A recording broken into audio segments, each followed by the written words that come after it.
welcome to today's episode of Myeloma Crowd Radio, a show that connects patients with myeloma researchers and also a show that covers important myeloma topics. I'm your host, Jenny Alstrom. Now, with the World Series wrapping up, we thought it might be time to take a great break from the typical show and celebrate the life of a multiple myeloma patient and talk with his friend and son about important topics for all of us. Don Baylor was an American professional baseball player and manager, and during his 19 seasons in Major League Baseball, he was a power hitter known for crowding the plate and was a first baseman, left fielder, and designated hitter. He played for 6 different American League teams, primarily the Baltimore Orioles and the California Angels, but also played for Oakland Athletics, New York Yankees, Minnesota Twins, and the Boston Red Sox. In 1979, he was an All-Star and won the AL Most Valuable Player Award. He won 3 Silver Slugger Awards, the Roberto Clemente Award, and was a member of the 1987 World Series champions. After his playing career, Baylor managed the expansion of the Colorado Rockies for 6 years and the Chicago Cubs for 3 seasons. He was named the NL Manager of the Year in 1995 and inducted into the Angels Hall of Fame. Now, I had the pleasure to meet Don in person at some myeloma educational events, Pat Killingsworth's Myeloma Beach Party in Florida, and one year my 9-year-old son came with me and Don signed a baseball for him. And I can't tell you how touching that was. We'll just always cherish that very memorable gift, and we're very sorry to have lost Don to multiple myeloma. He attended that patient educational event because he was an advocate for himself and for others. He was proactive about his own care, which makes all the difference for patients. Now, we're very privileged today to have 2 amazing and special guests, David Winfield and Don Baylor Jr., joining us for today's program to share a little more about the importance of being an MVP, because you have an MVP, your most valuable plan, which is an Amgen program, and we welcome the both of you to our program. Thank you. It's great to be here. Thank you so much, David, for joining us, and thank you, Don, so much for being with us. Let me just give a brief introduction for you, too, before we get started. David Winfield is a 12-time MLB All-Star and Hall of Famer who played on 6 teams in his 22-year career: the San Diego Padres, New York Yankees, California Angels, Toronto Blue Jays, Minnesota Twins, and Cleveland Indians, winning a hit in the 1992 World Series with the Blue Jays over the Atlanta Braves. And, David, that might be a little reminiscent about that Dodgers game that everybody just saw. We'll let you weigh in on the World Series in a minute. But Don Baylor Jr. is the son of former MLB player and coach Don Baylor, who passed away following a 14-year battle with multiple myeloma. After his diagnosis, he worked hard to raise awareness and funds to help fight this incurable disease. And Don Jr. has partnered with Amgen to build on his father's work. So thank you so much for both joining us. It's really wonderful to have you. It's my pleasure, and it's very interesting to know. Each day I continue to learn more and more about, some of the advocacy and some of the things that people are doing, and I think it's wonderful with this when you have the website and the this radio show to reach the myeloma crowd. So I'm glad to be able to see what I can offer today. Oh, well, you can offer a lot, and you have already. Well, Dave, let's start with you.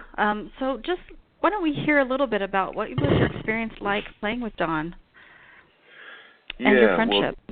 Well, Don, he had a long baseball career, as I did. We were fortunate enough to, before we played together, we were both player representatives for the union. He was with the Angels, and I'm with the Padres.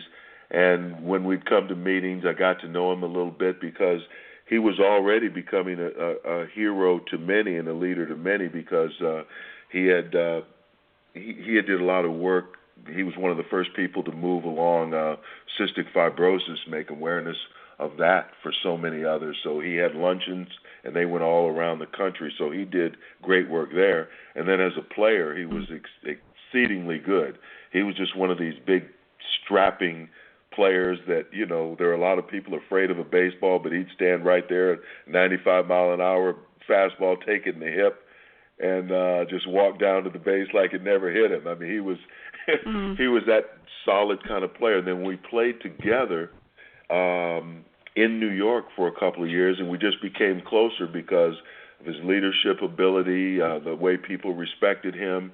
He ended up being a groomsman in my wedding. He and his wife, we were just all close. And as time passes, when our careers came to an end and he was diagnosed with the disease, I didn't really, multiple myeloma. I didn't know much about it then. I didn't know it was an incurable blood disease, and you figured he might come out on the other side. But he was around a long time. He didn't complain about his situation. And I found out a little later on that because he was so organized and thoughtful and did a lot of planning and worked with his physician, oncologist and such, that he was able to extend his time with us. So, I learned a lot more about the disease pretty almost after the fact. And, but that's why I'm glad to be some type of advocate, help carry on his legacy, and educate many more people about this disease. And yeah. And what did you think when you saw him being an advocate? He looked like he just had an advocate personality and wanted to help and give back. That it sounds like that was just part of who he was. It was. And Don Jr. will probably speak maybe something to his upbringing or his life, but he was confident in himself and the things that he did, but he always had time to do for others. And I respected that and appreciated it. I had my own foundation and worked with kids with education, health, and things of this nature, and so there was a natural coming together for us. Well, it's amazing when people like you take the time to give back. So we really appreciate as patients and people who are trying to advocate for these types of diseases and for other programs. Is there anything else that you learned by watching Don go through this experience about, because 14 years with multiple myeloma is actually quite a long time. Is there anything that you think that he did that was unique to help him live as long as he did? Well, if this one is still for me, one of the things that I didn't know is that it was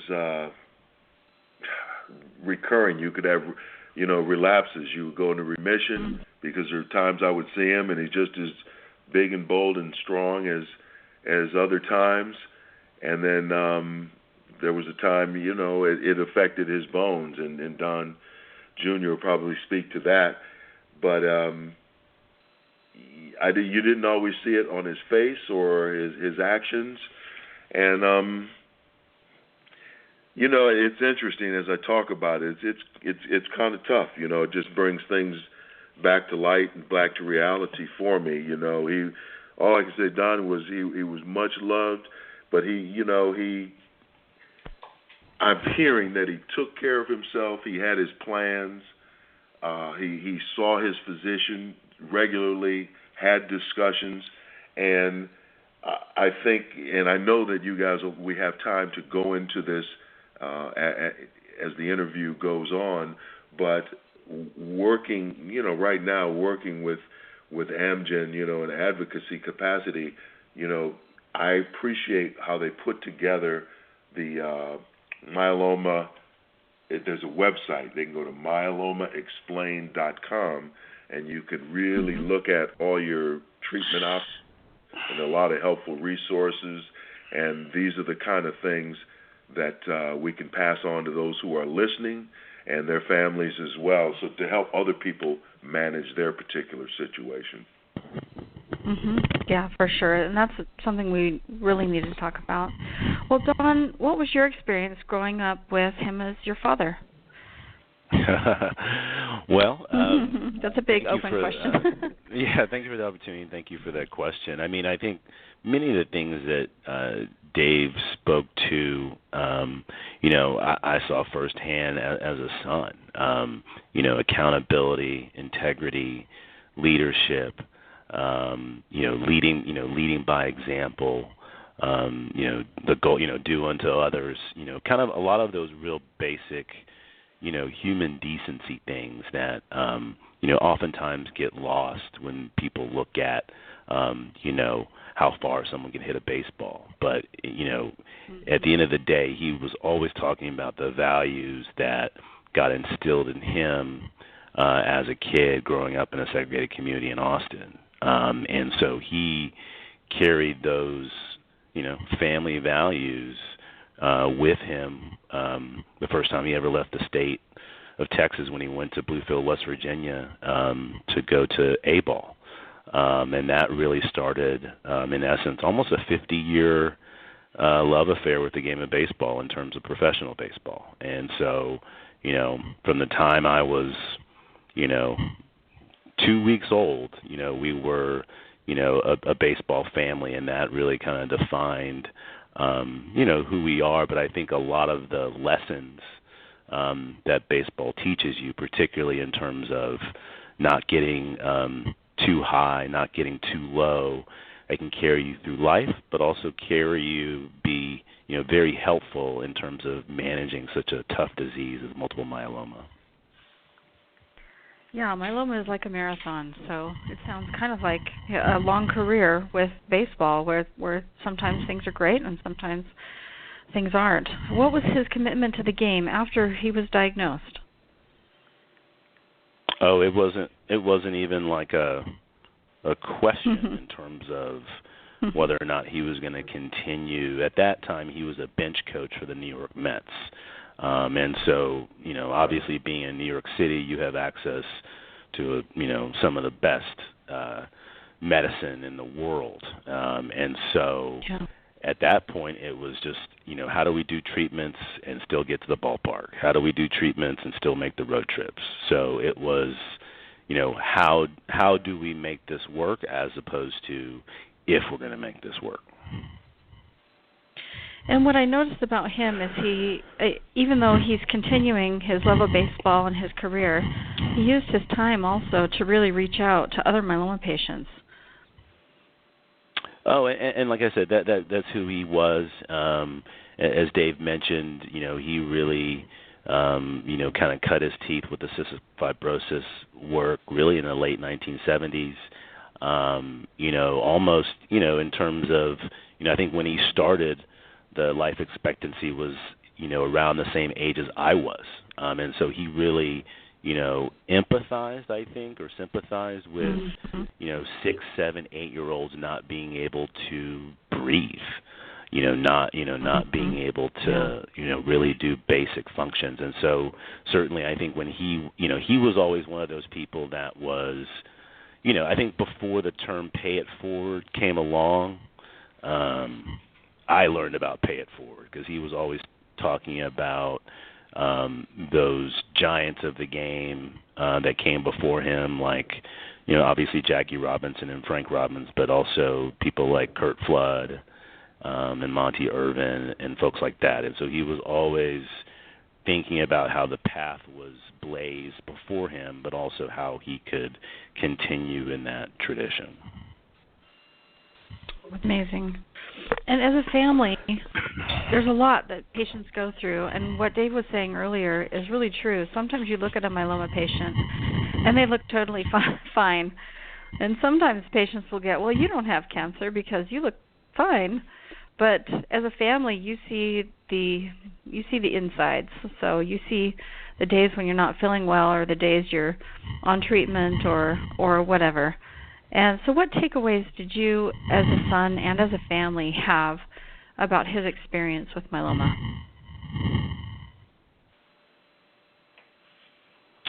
Well, I think, I think one of the things that is important is that, we come from a very large extended family, right? I mean, Mm-hmm. our family is like 7-8 generations within like a 50-mile radius.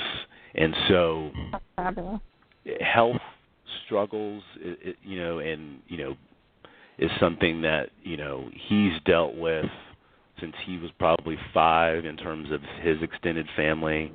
And so I think it was something that our extended family was accustomed to, and you really, it's really kind of a faith and family bond that really just kind of carries you through. I mean, his mom died of cancer when he was 40, and so it's just something that I think that especially for Southern African American families, there are all kinds of health issues that go back generations, and so I think there's just I think it's just very much kind of along the same lines of kind of how we were raised as a family.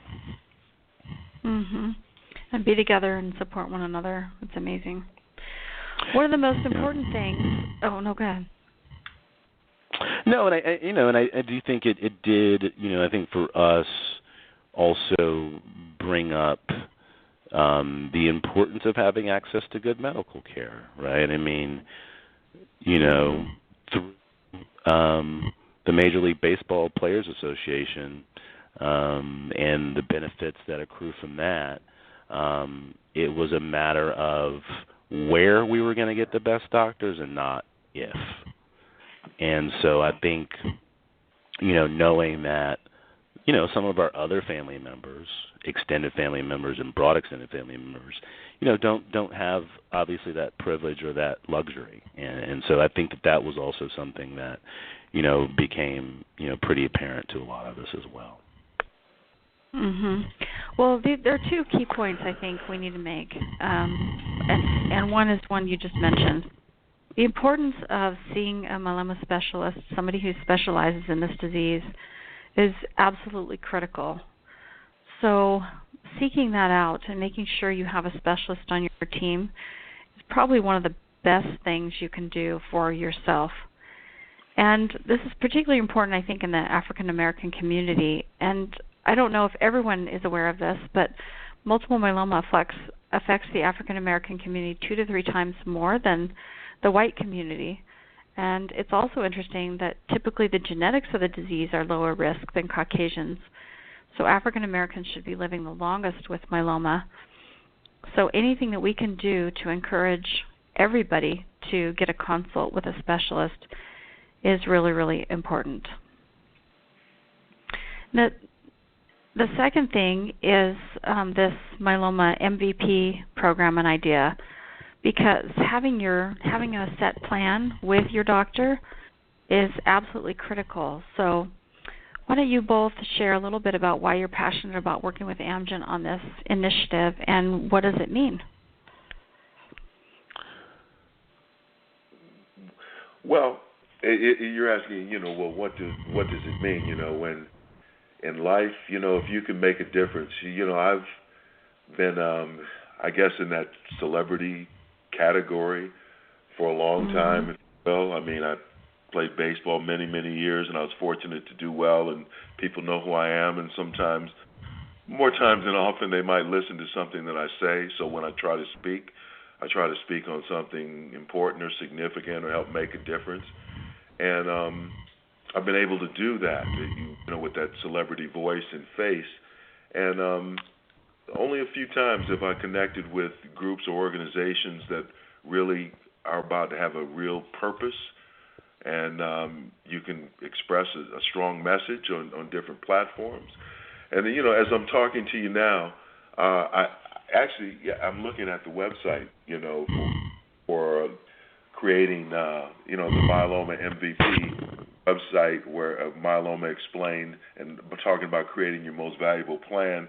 And I have to say, there's so many things on it that when I first started, I didn't know about or I didn't think about. But as Don was saying, you have to have a good physician or oncologist. But if you have a lot of questions and information that you can share with your oncologist.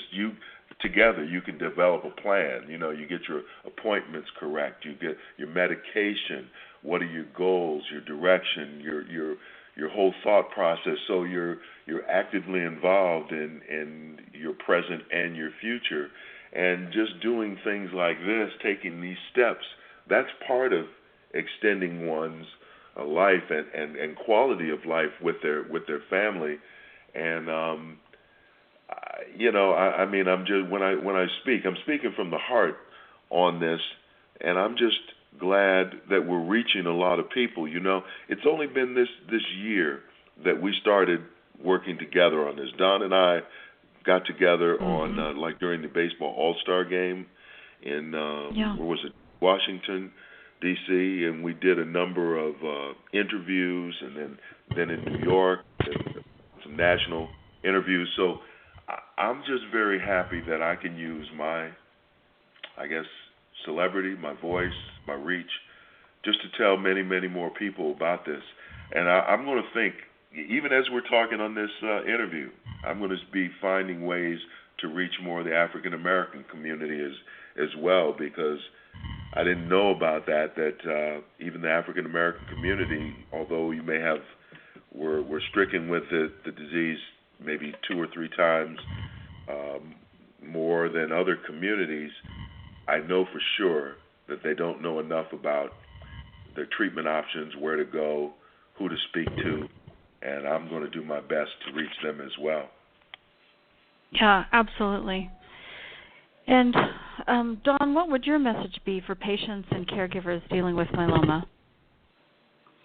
Well, I think, going back to, our personal experience, I think, the fact that, my dad was able to really work, and not just work, but work and travel, extensively for 12 years, wearing a baseball uniform was, certainly inspiration to me. And so hope, that can be inspiration to others. Certainly I think that this spirit of being proactive, being aggressive, trying to kind of stay on top, or even in some cases stay ahead of, what the disease may be trying to do to your body, is certainly something that at least I saw that was helpful in helping to kind of manage this really tough disease. I think that there's no kind of two ways around it in terms of how difficult it is, both on your body and obviously on your mind. But it is important to understand that having a plan, working with your caregiver and your doctors can really make a difference. And so that's really kind of the message that we'd like to get across to people. Yeah, I think that's an amazing message, and one that's very much needed, because a lot of what you both are saying is, how do you become your own best advocate in this disease? It's easy to just kind of say, well, I don't feel well, and so I want somebody to take over, and I wish that would give us great outcomes. But I think in myeloma, you have to be much more proactive. You need to know what kind of myeloma you have, because not all myeloma is the same. You need to know what type of treatment options you have, and you need to be discussing those with your doctors. So, Dave, your idea to write down your questions and take them to your doctor is really, really important. And other things that you can do like that. Yeah, excuse me. As we talk about it, just historically, many communities don't really talk about an illness or disease. They don't. They just haven't. They just. It's just been private, and I've seen it with other good friends and families.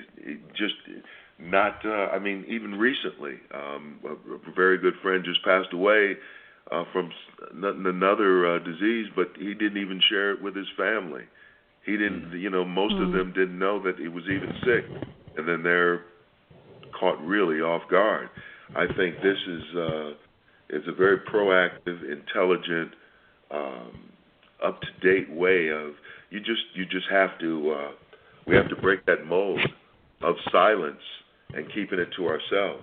Not only will it hurt the individual with the disease, but it hurts your family as well. So, we just have to break that cycle. And I think, some of the things that we're doing here with this myeloma MVP campaign can help people do that. Yeah.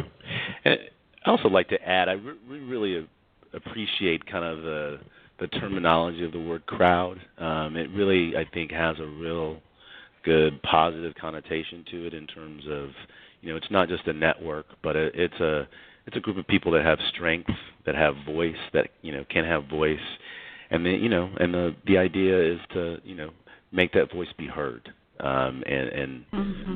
I really appreciate kind of the way that the campaign is organized to really lift up this voice.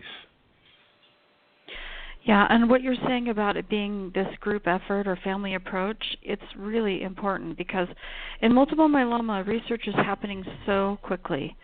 We have a lot of companies, including Amgen, that has a very big myeloma pipeline. They're doing a lot of drug development for the disease, as others are, and the doctors, the local doctors, because really only 20% of myeloma patients are being seen by myeloma specialists, so that means 80% of us are being seen in the general oncology setting, which means you do need to be more proactive. You do need to make sure that your doctor is using the very latest therapies that are available, that have been approved, and are not only that, but maybe consider clinical trials.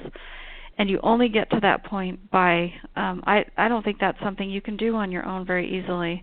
It does need other people around you saying, hey, we might want to consider this, or should we go here and fill out this document and take it to the doctor?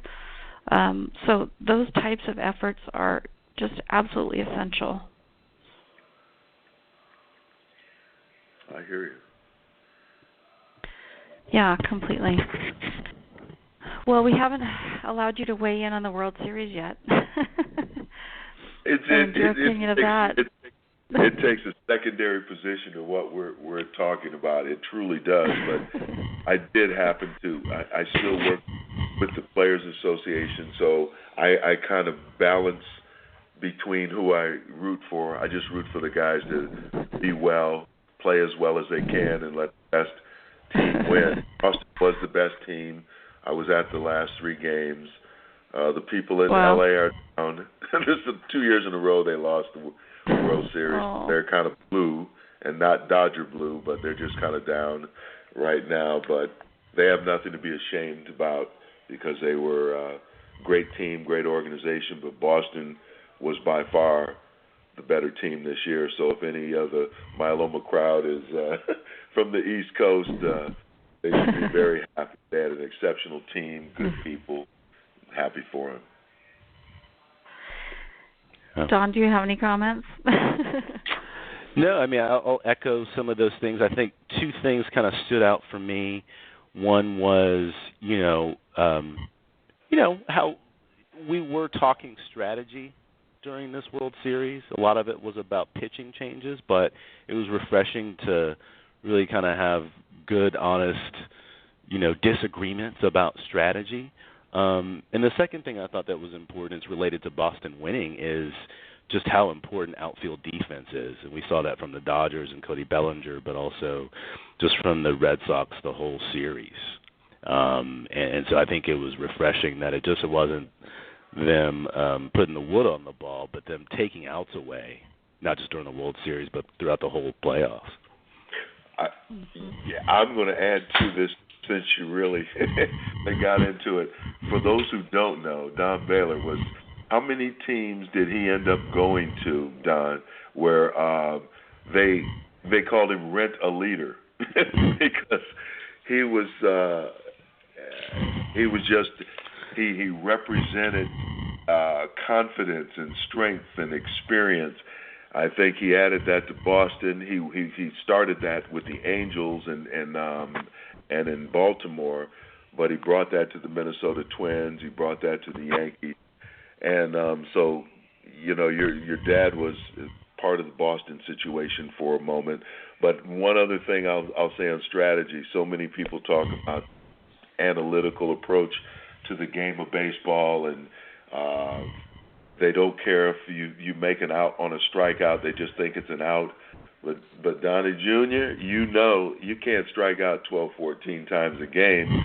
Never create any, how do you say, where you have the opposition on their heels. They're just cruising along, and the Dodgers never really put the heat or the pressure on Boston. It was like, 2 strikeouts an inning, a pop fly, and there was never any connected action. And so I think they should revisit the strategy somewhat on the analytical approach, lefty facing righty, and we don't care if you strike out, it's just an out. That's not good. So, but we'll see. They'll make their own decisions. They're still a very capable, professional organization, and I enjoy going to their ballpark. That's so fun. So when you think about strategy, I think sometimes what you were saying about this comprehensive strategy is really critical for multiple myeloma patients, because it's not just showing up at your appointments. It's doing things like following, the MB, or taking a look at this myelomaexplained.com website and looking at the Myeloma MVP program. Is there anything else you'd like to share about the program and let people know where they can go for more information? Well, you can go to the website, really, myelomaexplained.com. It's very straightforward. You can go down and download your most valuable plan, and where there's a form where you can fill out before and following your doctor's appointment so that you can create your own most valuable plan. It has a calendar, a time for appointments, on, and it's got frequently asked questions, a number of things that you say, oh, I wouldn't have thought about that. So it'll just help you, as it says, learn, understand, create, and explore, like even helpful resources. Like talking to you guys today is a very helpful resource for those who didn't know about myelomacrowd.org. So anyway, there's just a lot of things. It's a great, and again, I'm going to thank, as online, I mean, here we are talking, I'm just going to thank Amgen. I'm going to thank you guys for just giving me the chance to be able to speak on something and especially with my, Don, again, was a dear friend of mine, loved him to death. He was just a great human being. He left us too soon. But if this is just by speaking on this is some kind of, we can keep his legacy alive and make a difference in the lives of so many others, I'm all for it. Yeah, that's wonderful. Well, we really appreciate you joining us today to share this program. We're so appreciative that you are advocates, and we thank you for being really giants in the game of life for us and for people who have these rare and terminal diseases. So thank you so much. Thank you, and keep up the good. Thank you. And we really want to thank our listeners for listening to Myeloma Crowd Radio, and invite you to tune in next time to learn more about the latest in myeloma and what it means for you.